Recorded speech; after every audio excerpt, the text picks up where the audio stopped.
1. I'm sure those of you in the service industry have all had these kind of Saturday stories, so here's mine, specifically for tonight. Buckle up, I have 5 stories. The first one is 3 guys that came in, and were weird the whole time. One of them tried to chat me up while I'm serving them with questions like, "How old are you? What is your background? Where do you live? Which days do you work here?" I've answered moderately to all of them, not giving my right neighborhood or my days. While all of these are happening, I realize he has a wedding ring on his finger, so I avoided them a little bit because honestly, I didn't want him to get any green light from me. Just before they pay, he asked me for my number and I didn't give it to him, so he gave me a $0 tip. Be careful everyone, if you don't give your digits to the obviously married person, you might get stiffed. The second is a couple with in-laws. They started on the wrong foot by being gluten-free and cream-free but not knowing what they can consume. I helped them with their food, but oh no, they need to wait 20 minutes for 6 different dishes, while the chef is alone handling everything and has been working since 8 a.m. They were grumpy about everything, and while I'm trying to take care of 20 other people by myself, they keep handing me their dirty plates while I'm just trying to walk past. The paying time comes and they want to split it. The most is paid by the in-laws, and the old man didn't tip because apparently the couple is going to tip. So basically, from a $190 bill, I got a 15% tip on $60. Way to go, demanding family. The third is the hype beasts. They came in wearing more than my savings account on them. They ordered drinks and food, took 58 photos of the food and drinks, and with those, made a huge mess. Then, when it came to paying, they all paid some cash and left in a hurry. 5% tip for all that mess, and bussing that table was a mess. Maybe next time learn some manners from the Gucci store. The fourth is a hit-and-run situation, as I call it. The lady sits in the front table and calls me Miss, Miss, Miss all the time like we're in the 50s. She is middle-aged and claims she has a knee problem. She ordered a bottle of beer, drank it, and just when I was going to go to her and ask her to pay, she was very suspicious looking from the beginning, she ran away like a racing horse. I talked to the chef. He was very understanding towards me, but warned me about those kind of people, and told me I can refuse serving them if I think they're suspicious, and he'll have my back. That beer didn't come off for my tips, thankfully, but people, if you can't afford a $5 beer, don't scam already suffering places for it. The last one is a classic. I call these late-night couples. I get them every Friday and Saturday. They always come while the kitchen is closing, then be cute and fluffy for you to get them food. It's 2 hours past our closing time, so I start getting everything in and doing a closing. The only thing left were them, their table, and the things on it. I even carry tables near them, but nope, they're not getting the message. Then one says, "Oh my God, are you going to close? Should we feel bad? Are you going home?" Ah! Well, you goddamn know I'm closing, and I'm there just because of you. And you can ask for the bill instead of making the situation into a joke. The thing is, I don't mind you there as long as I can still close around you and wait for you. But please do not tease your server like that when you know all the answers to those questions. So dear late-night couples, be aware of your situation and tip 20%, and everyone will be fine. If you're still here, thanks for listening to my Saturday rant, and I hope we will have better weekends soon. 2. I've worked as a server, hostess, everything in the restaurant business with my husband since the mid-1980s. We now own a small Japanese sushi bar and restaurant in the southeastern state capital city. We have been there 23 years, and I have continued to work with our awesome staff in every capacity. Server, host, dishwasher, everything. Without a doubt, these have been trying times, and this weekend, well, my goodness. So we have a statewide mask mandate in place, and we have multiple signs on the door of the restaurant that say, "Mask required for entry." And when people tell me they cannot wear a mask due to a disability and medical condition, I say, I'm sorry, but we are requiring all people to wear a mask upon entry. All we ask is that you wear a mask, which I can provide you with one, as you walk to your table. You can take it off when you sit down and enjoy your meal. And then we only ask you put it back on when you go to the bathroom and exit the building. Easy breezy lemon squeezy. I actually say easy breezy lemon squeezy. It has come to this. I've had a few people say they won't do it, and I say, happy to help you with a to-go order. And if they decline, I say, thank you so much, have a great day, and they usually leave. This weekend I had a woman who looked mighty healthy proudly tell me, I cannot wear a mask due to a medical condition. I suspect it might be malignant mean lady syndrome. I told her that I was sorry, but we are asking all entrants to wear a mask. She then proceeded to yell at me from about 12 inches. I double masked for this reason, and I just don't think this lady had a respiratory condition based on her lung capacity. Do I need to report you to the health authorities that you are discriminating against me due to a medical condition?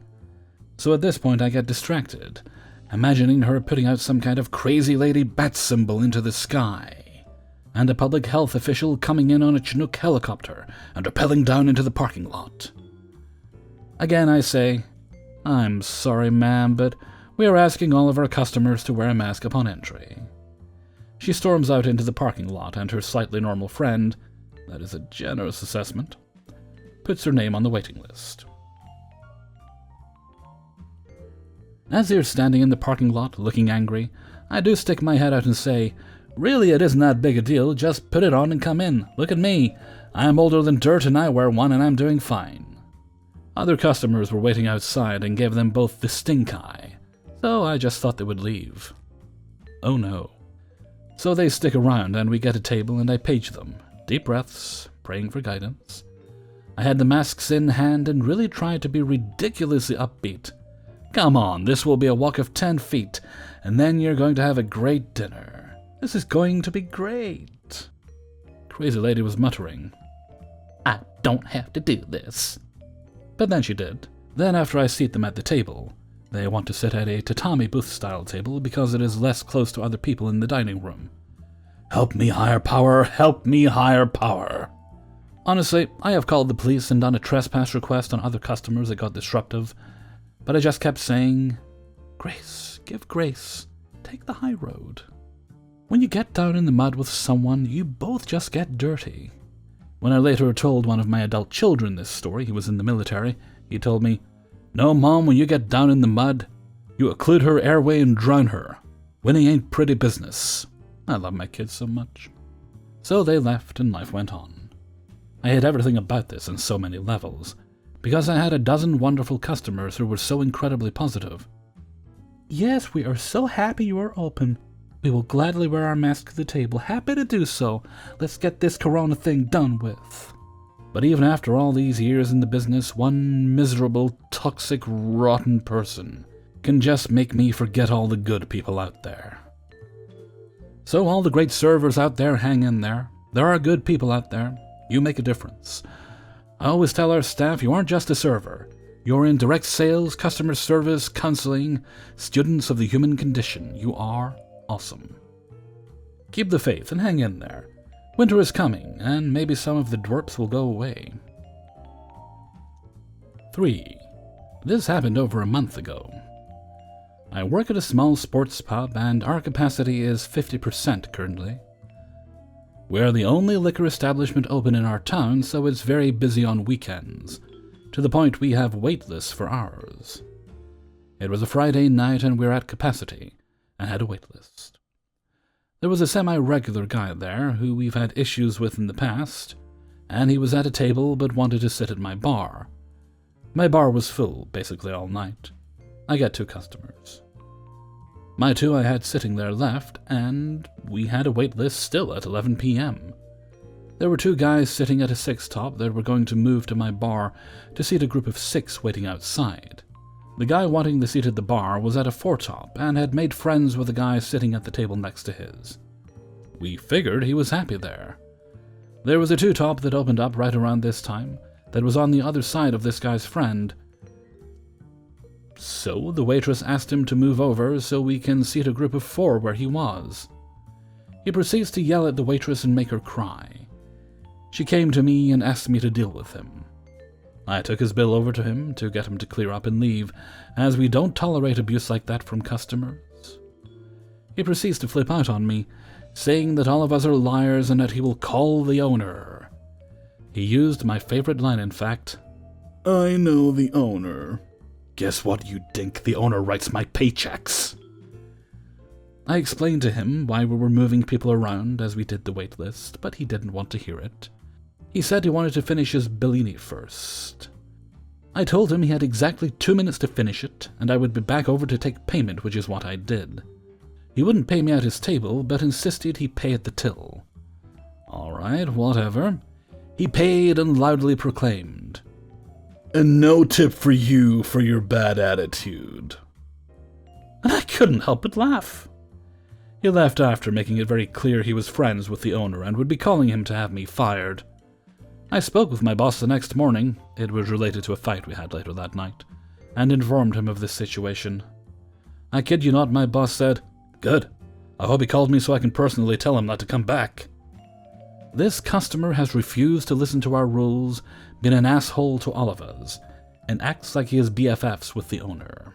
Turns out the owner doesn't like him, and my boss has our backs 100% of the time when we kick people out. I am so thankful for an amazing boss who stands beside us in this. 4. To set the stage. I had just showed up to work, and this was my first table of the night. I work pretty much the same shift every day, and when I'm coming in, things are usually pretty hectic, since it's the tail end of the lunch rush. I've just gotten done rolling silverware, and I'm told who I'm sharing my dining room with. We decide that I'll take the left half and she'll take the right. She ended up greeting a table on her side of the dining room before the managers came and decided we were going to flip. Normally, I would just let her continue to take the table, but she was eager to get rid of the guy. Her exact words were, "Thank God, that guy is freaking me out. I'm glad I don't have to deal with him." Being one of the few guys who serve at my restaurant, I'm used to getting creepy guys that make girls uncomfortable. She tells me what the guy is drinking, and I carry it out to his table. Before I can get a word in to greet the man and explain the server switch, he exclaims, "You heard the girl that was here earlier?" His speech was muffled, and he was practically writhing in his seat, moving his arms all about and occasionally slamming his hand against the table while he looked through the menu. There were clearly some sort of drugs involved, but it wouldn't be the first time I'd had to deal with someone who was belligerent. I explained to him that there was some confusion and that I'd be a server now. Admittedly, I was already being a bit short given his attitude. "You need a backup," was the next thing he hollered. I gave him the benefit of the doubt and chalked his aggression up to COVID concerns, and I took a few steps back before asking him if he knew what he'd like to eat yet. He aggressively mumbled some things under his breath, clearly not meant for me to hear, and I told him that I'd give him another minute to look.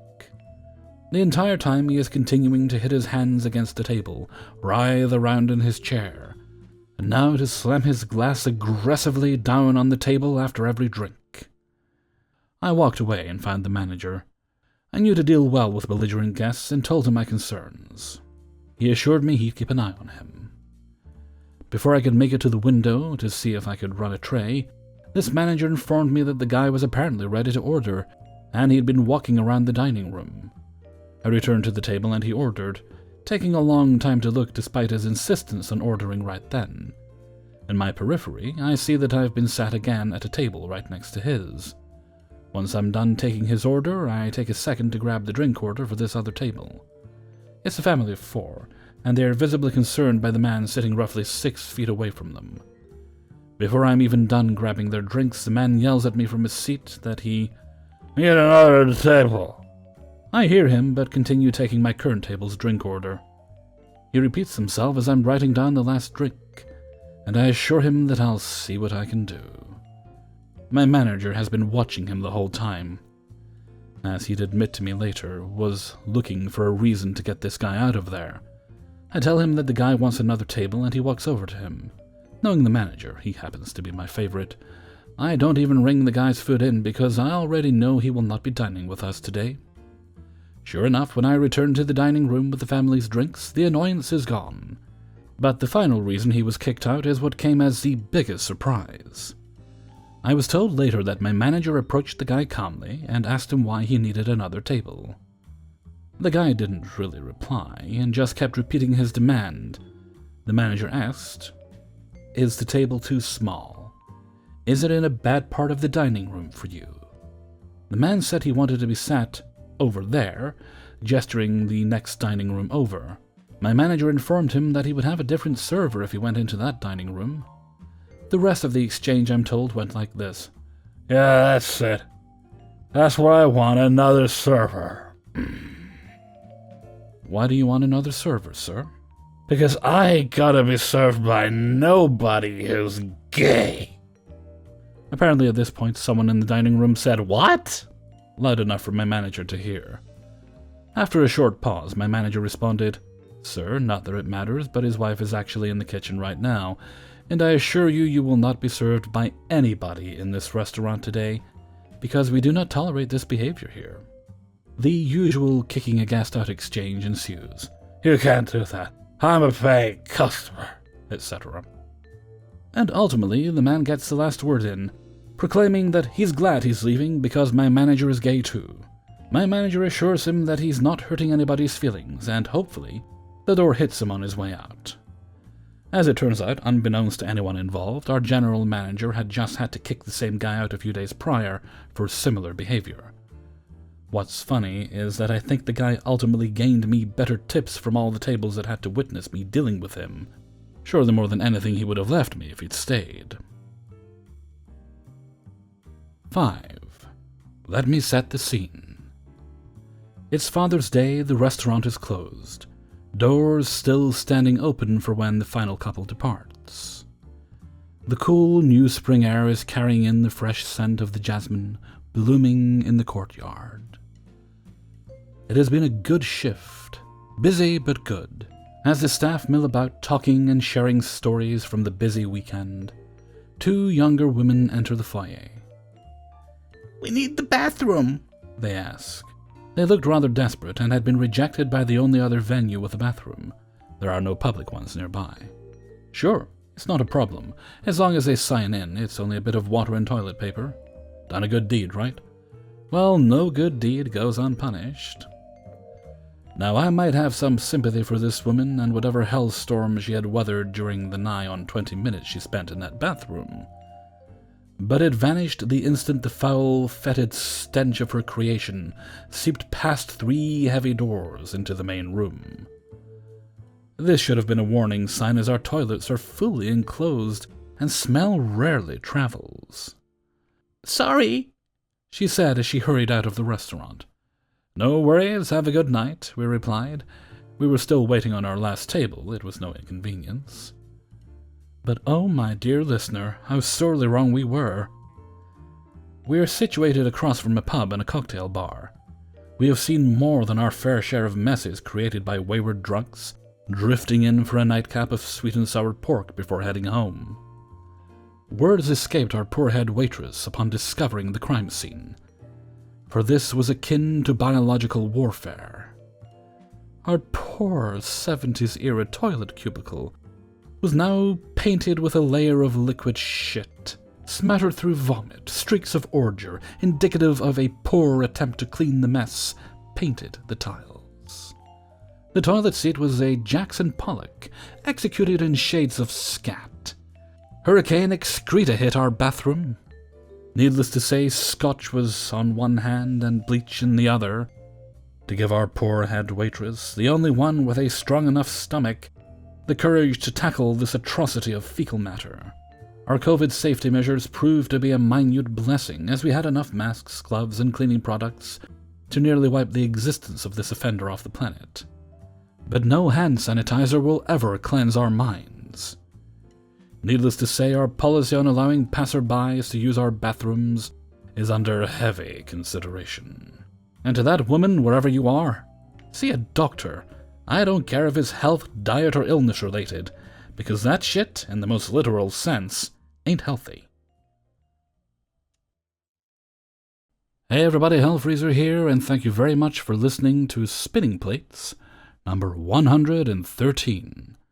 And thank you very much to everybody who allowed me to use their stories in this video. Right, this is... when does this go up? This goes up on the 12th. Okay, So we'll have a stream of some description this Saturday. Don't know what we're doing. We are going to do the Hellfreezer birthday stream next Saturday because it just so happens stream day falls on my birthday. So we'll do something entertaining then. I have to remember also have wankers coming to the house that week to disrupt my home, basically. Again, twice in a year. In the middle of a pandemic and they're coming to put smoke alarms in for the second time. Okay, right. Not going to grumble, just get it over and done with. Make sure they don't touch anything. Okay. And with that, I'm going to stop grumbling and head off for now. So until next time, thank you very much for listening, and take very good care of yourselves.